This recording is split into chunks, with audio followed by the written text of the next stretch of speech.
friction fire with the hand drill method.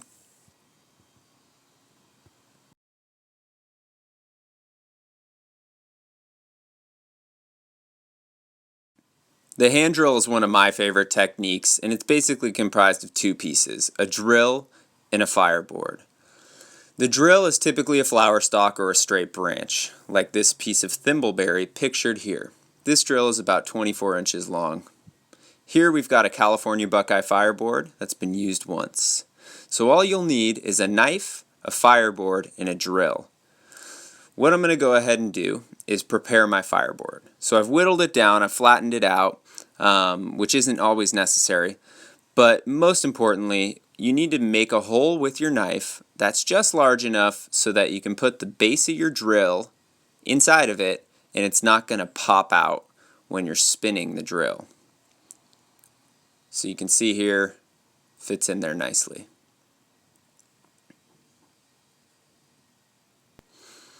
So once you've made your hole, you're ready to burn in your kit. There's a lot of prep that comes before this, and I'll do my best to explain that a little later in the video. So right here, I'm doing the technique, to be more specific, I'm floating on the spindle right now. But basically the idea is I'm burning in a hole to create an accurate representation of the base of my drill or spindle. This allows me to carve a notch into that hole accurately. You can see there's dust around the hole and it's a dark black color. So now I'll just go ahead and carve my notch. This is probably the most important preparation step in the hand drill technique, in that a lot of folks, when they're just starting out, carve kind of dinky little notches. And that's fine, but you're going to do a lot more work than you need to do. In my opinion, the notch is very critical to attaining success with the hand drill. And most importantly, it's carving a wide notch. And a notch that goes at least halfway into that hole. You can go too far, pictured here. You can see that almost goes clear through the hole. Now my spindle is going to end up basically going into that notch as I drill, which isn't desired, but will work fine for making a fire. The hole just might not last as long as other holes with a slightly shallower notch. There's my stone knife I made. So I'll go ahead and make a coal here. I've got my notch prepped out. And I've been doing hand drill for close to 20 years. And probably made well over 1,000 fires with it. So I've gotten pretty proficient over the years. I'm definitely not the best in the world, but I can definitely get a coal when I need to get a coal. So you can see the spindle and the fireboard create a pile of dust. And that's where the ember is created.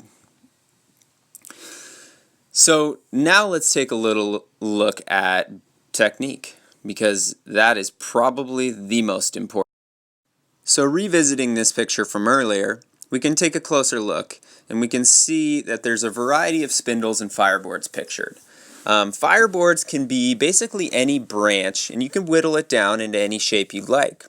The spindle just needs to be straight, and ideally a medium soft wood.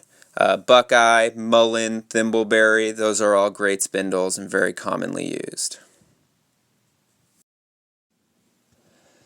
So there are basically two different body postures that you can use when doing the hand drill. This is the seated position, and there are two different ways you can move your hands upon the drill.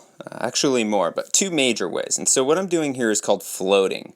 It's where you are applying downward pressure while your hands remain in the same position. Now you can see my hands are traveling down the spindle at this point. And as a beginner, this is what I would recommend doing. Make a real good effort at using both of your hands. It's really important to be mindful of this, because oftentimes the student will resort to only using their dominant hand, as well their other non-dominant hand just kind of sits there and the spindle just kind of spins against it. So try your best to go palm to fingertip from the top of the spindle to the bottom of the spindle. and it's also very important to quickly return to the top of the spindle. So the posture that I just switched into is the prone position. And this is a really effective one, mostly because you can apply a lot more downward pressure.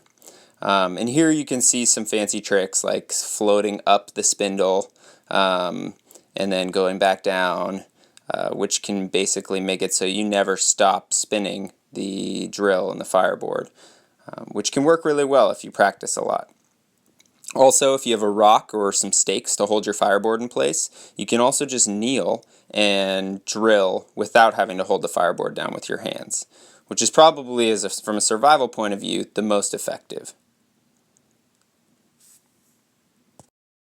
So we've looked at technique, let's take another look at materials.